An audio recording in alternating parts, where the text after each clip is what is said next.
Araw-araw na pagbasa ng Biblia, Araw 17. Lumang Tipan, Genesis Kapitulo 34, Genesis Kapitulo 35. Ngayon si Dina, na babaeng anak ni Leah kay Jacob ay lumabas para makilala ang mga dalaga ng lupain. Nakita siya ni Shechem, na anak ni Hamor na Havita ang prinsipe ng lupain at hinayla siya, nilapastangan at hinalay. Naakit siya kay Dina, na anak ni Jacob. Minahal niya ang dalaga at magiliw na kinausap siya. Kinausap ni Shechem ang kanyang amang si Hamor, sinabing, "Kunin mo ang dalagang ito para sa akin upang maging asawa ko." Ngayon narinig ni Jacob na dinungisan niya si Dina na kanyang anak. Nasa bukid ang kanyang mga anak na lalaki kasama ng kanyang mga alagang hayop, kaya nanahimik si Jacob hanggang sa dumating sila. Pumunta kay Jacob si Hamor na ama ni Shechem. Dumating ang mga anak na lalaki ni Jacob na galing sa bukid nang marinig nila ang nangyari. Nasaktan ang mga lalaki. Labis silang nagalit dahil pinahiya nila ang Israel sa pagpupumilit sa kanyang sarili sa anak na babae ni Jacob, dahil ang bagay na iyon ay hindi dapat ginawa. Nakipag-usap si Hamor sa kanila at sinabing, "Iniibig ng aking anak na si Shechem ang iyong anak na babae. Pakiusap ibigay mo siya sa kanya bilang asawa. Makipag-asawa kayo sa amin, ibigay mo ang mga anak mong babae sa amin, at kunin ninyo ang mga anak naming babae para sa inyong sarili. Maninirahan kayo sa amin, at magiging bukas ang lupain para sa inyo para manirahan at makipagkalakalan, at makakuha ng ari-arian." Sinabi ni Shechem sa kanyang ama at sa kanyang mga kapatid na lalaki, "Hayaan ninyong makasumpong ako ng pabor mula sa inyong mga mata, at anuman ang sabihin ninyo sa akin ay ibibigay ko. Hingiin ninyo sa akin gaano man kalaki ang dot at rag-along naisin ninyo, at ibibigay ko ang anumang sabihin ninyo sa akin, ngunit ibigay ninyo ang dalaga bilang asawa." Sumagot ang mga anak na lalaki ni Jacob kay Shechem at kay Hamor na kanyang ama na may panlilinlang, sapagkat dinungisan ni Shechem si Dina na kanilang kapatid. Sinabi nila sa kanila, "Hindi namin magagawa ang bagay na ito, ang pagbibigay ng aming kapatid na babae sa sinumang hindi tuli, sapagkat yan ay magiging kahihiyan sa amin. Sa kondisyong ito lamang kami makikipagkasundo sa inyo, kung magpapatuli kayo kagaya namin, kung ang bawat lalaki sa inyo ay tutuliin. Sa gayon ibibigay namin ang aming mga anak na babae sa inyo, at kukunin namin ang inyong mga anak na babae para sa aming sarili, at makipamuhay kami sa inyo at tayo ay magiging isang bayan. Ngunit kung hindi kayo makikinig sa amin at magpatuli, sa gayon kukunin namin ang aming kapatid at aalis kami." Kinalugdan ni Hamor at ng kanyang anak na si Shechem ang kanilang mga sinabi. Hindi na nag-atubili ang binatang gawin kung ano ang sinabi nila, dahil siya ay nalugod sa anak na babae ni Jacob, at dahil siya ang pinakamarangal na tao sa buong sambahayan ng kanyang ama. Pumunta si Hamor at Shechem sa kanyang anak sa tarangkahan ng kanilang syudad at nakipag-usap sa mga kalalakihan ng kanilang syudad na sinasabing, "Ang mga taong ito ay namumuhay ng payapa kasama natin, kaya hayaan natin silang mamuhay sa lupain at manggal-akal dito, dahil tunay na ang lupain ay malawak na sapat para sa kanila. Kunin natin ang mga anak nilang babae bilang mga asawa, at ibigay natin sa kanila ang ating mga anak na babae. Sa ganitong kondisyon lamang papayag ang mga kalalakihan na manirahan kasama natin at tayo'y maging isang bayan, kung tutuliin ang bawat lalaki sa atin, tulad ng sila ay tuli. Hindi ba maaaring ang kanilang mga alagang hayop at ang kanilang ari-arian, lahat ng kanilang mga hayop ay magiging atin? Kaya makipagkasundo tayo sa kanila, at maninirahan sila kasama natin." Lahat ng mga lalaki ng lungsod ay nakinig kay Hamor at Shechem, na kanyang anak. Nagpatuli ang bawat lalaki. Sa ikatlong araw, nang matindi ang sakit ng sugat nila, ang dalawa sa mga anak na lalaki ni Jacob, sina Simeon at Levi na mga kapatid ni Dina, ang kanilang espada at pumunta sa lungsod na walang bantay, at pinatay ang lahat ng mga kalalakihan. Pinatay nila si Hamor at Shechem na kanyang anak sa pamamagitan ng talam ng espada. Kinuha nila si Dina mula sa bahay ni Shechem at umalis. Ang ibang anak na lalaki ni Jacob ay pumunta sa mga patay na katawan at ninakawan nila ang syudad, dahil nilapastangan ng mga tao ang kanilang kapatid na babae.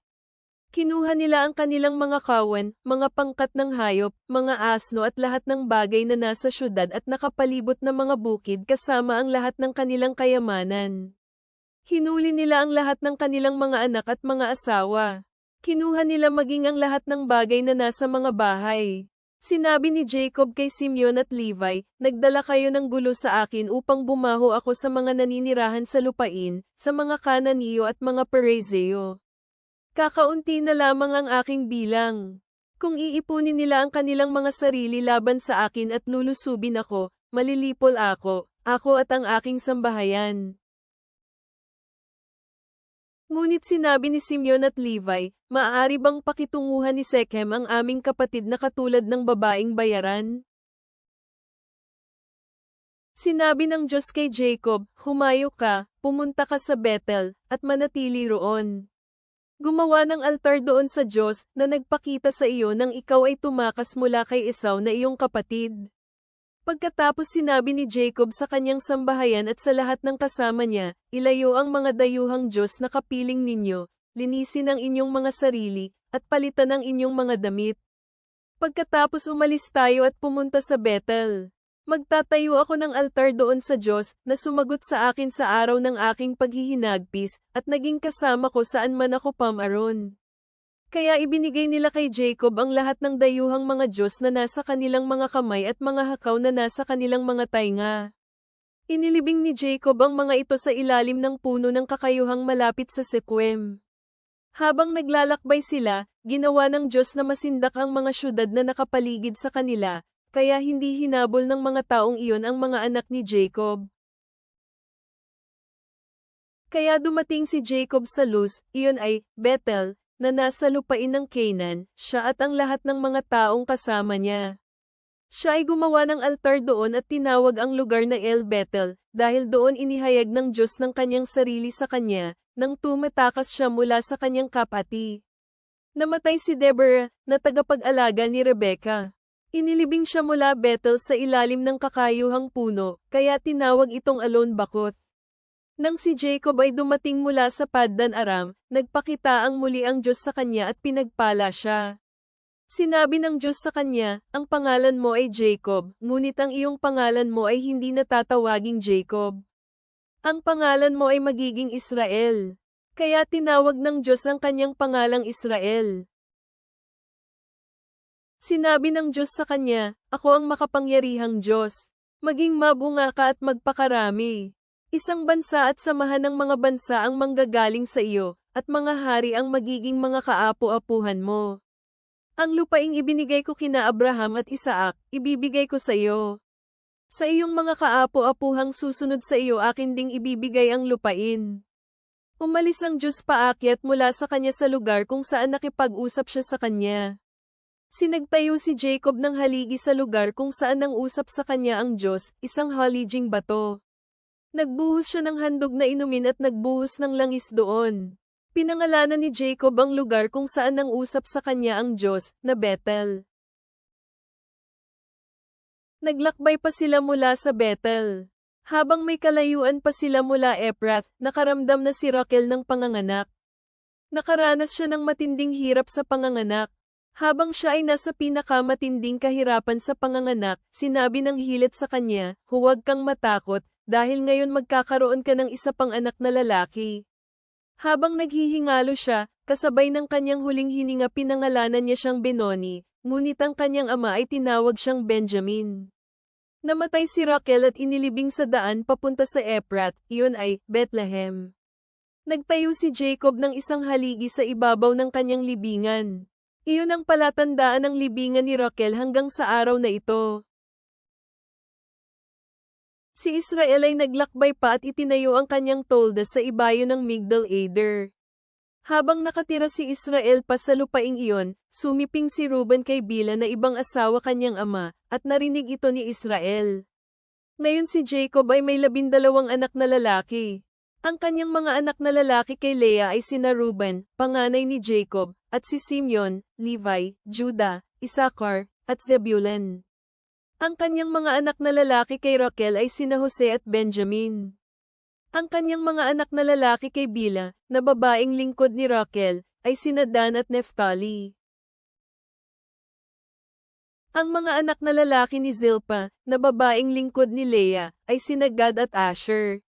Lahat ng mga ito ay mga anak na lalaki ni Jacob na ipinanganak sa kanya sa Paddan Aram. Si Jacob ay pumunta kay Isaac, na kanyang ama, sa Mamre sa Kiriath Arba, pareho sa Hebron, kung saan nanirahan sina Abraham at Isaac. Nabuhay si Isaac sa loob ng 180 taon.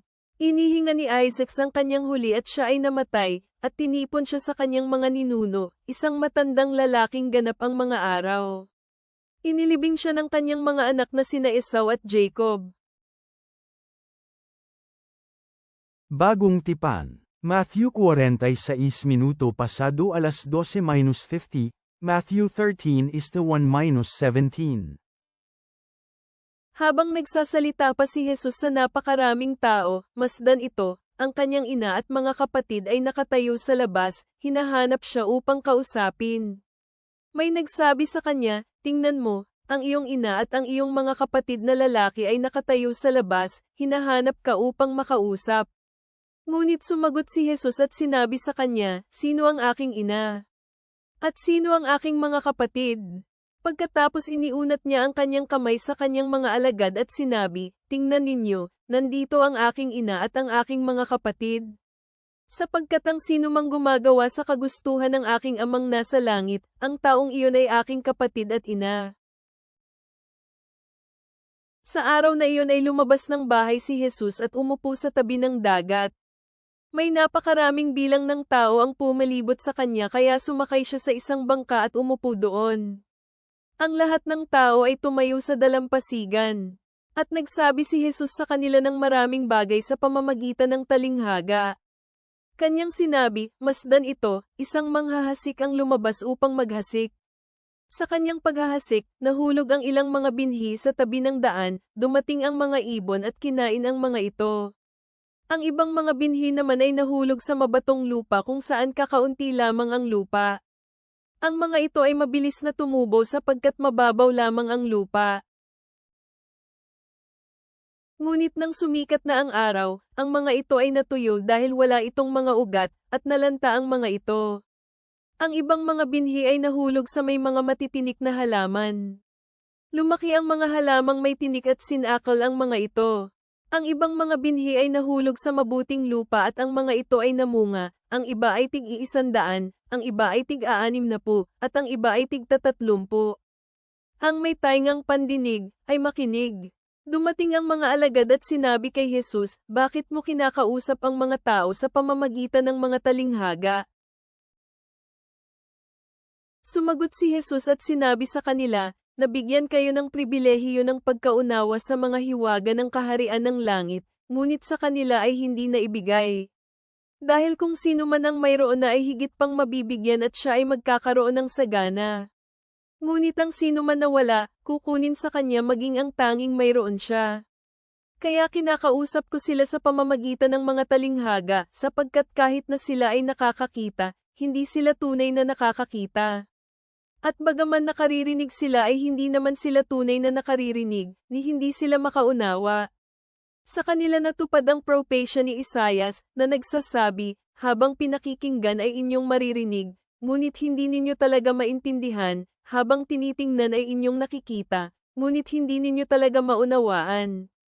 Sapagkat ang puso ng mga taong ito ay naging mapurol, at hirap sila sa pakikinig, at ipinikit nila ang kanilang mga mata upang hindi sila makakita sa kanilang mga mata, o makarinig sa kanilang mga tainga, o makaintindi sa kanilang mga puso, upang sila ay babalik muli at sila ay aking pagagalingin. Ngunit pinagpala ang inyong mga mata, sapagkat ang mga ito ay nakakakita, at ang inyong mga tainga, sapagkat ang mga ito ay nakakarinig. Totoo itong sinasabi ko sa inyo na maraming mga propeta at mga taong matuwid ang ninais na makita ang mga bagay na inyong nakikita, ngunit hindi nila ito nakita. Ninais nila na marinig ang mga bagay na inyong mga naririnig, ngunit hindi nila ito napakinggan. Ngunit pinagpala ang inyong mga mata, sapagkat ang mga ito ay nakakakita, at ang inyong mga tainga, sapagkat ang mga ito ay nakakarinig. Totoo itong sinasabi ko sa inyo na maraming mga propeta at mga taong matuwid ang ninais na makita ang mga bagay na inyong nakikita, ngunit hindi nila ito nakita. Ninais nila na marinig ang mga bagay na inyong mga naririnig, ngunit hindi nila ito napakinggan. Mga awit, Psalm 10 is the 1-11. Yahweh, bakit ka nakatayo sa malayo? Bakit tinatago mo ang iyong sarili sa oras ng kaguluhan? Dahil sa kanilang kayabangan, hinahabol ng masasamang tao ang mga api, pero pakiusap hayaan mong mahuli ang mga masasama sa ginawa nilang sariling mga balakin. Dahil ipinagyayabang ng masasamang tao ang kanyang pinakamalalim na mga hangarin, pinagpapala niya ang Sekim at iniinsulto si Yahweh. Ang masasamang tao ay nakataas noo, hindi niya hinahanap ang Diyos. Hindi niya kailanman iniisip ang tungkol sa Diyos dahil siya ay wala talagang pakialam sa Kanya. Siya ay matatag sa lahat ng oras, pero ang iyong mga makatuwirang mga kautusan ay labis na mataas para sa Kanya, sinisinghalan niya ang lahat ng kanyang mga kaaway. Sinasabi niya sa kanyang puso, hindi ako mabibigo, hindi ako makahaharap ng pagkatalo sa lahat ng salinlahi. Ang kanyang bibig ay puno ng pagsusumpa at mapanlinlang, mapaminsalang mga salita, ang kanyang dila ay nakasasakit at nakasisira. Siya ay naghihintay sa pagtambang malapit sa mga nayon, sa lihim na mga lugar niya pinapatay ang inosente, ang kanyang mga mata ay naghahanap ng ilang biktimang walang laban. Siya ay nagtatago ng palihim katulad ng leon sa masukal na lugar, siya ay nag-aabang para hamuli ng api. Nahuhuli niya ang api kapag hinihila niya ang kanyang lambat. Ang kanyang mga biktima ay dinudurog at binubugbog, sila ay nahulog sa kanyang matibay na mga lambat. Sinasabi niya sa kanyang puso, nakalimot ang Diyos, tinakpan niya ang kanyang mukha, hindi siya mag-aabalang tumingin. Sinasabi niya sa kanyang puso, nakalimot ang Diyos, tinakpan niya ang kanyang mukha, hindi siya mag-aabalang tumingin. Makapangyarihang Panginoon, tinatawag mo kami na maghiwalay mula sa mga impluwensya ng mundo at maglakad sa kabanalan bilang iyong piniling bayan. Habang kami ay nagmumuni-muni sa salungatan sa pagitan ng tradisyong relihiyoso at tunay na pagsamba, linisin ang aming mga puso mula sa pagkukunwari. Tulungan mo kaming bigyan ng karangalan sa iyo ng may taos-pusong katapatan, hindi lamang panlabas na pagsunod. Nawa kami ay makahanap ng kanlungan sa iyo, na nagtitiwala na ikaw ang aming laging naririto na tulong sa panahon ng kaguluhan at aming kuta laban sa bawat kaaway. Sa kapayapaan at kapangyarihan ni Kristo kami ay nananalangin, Amen.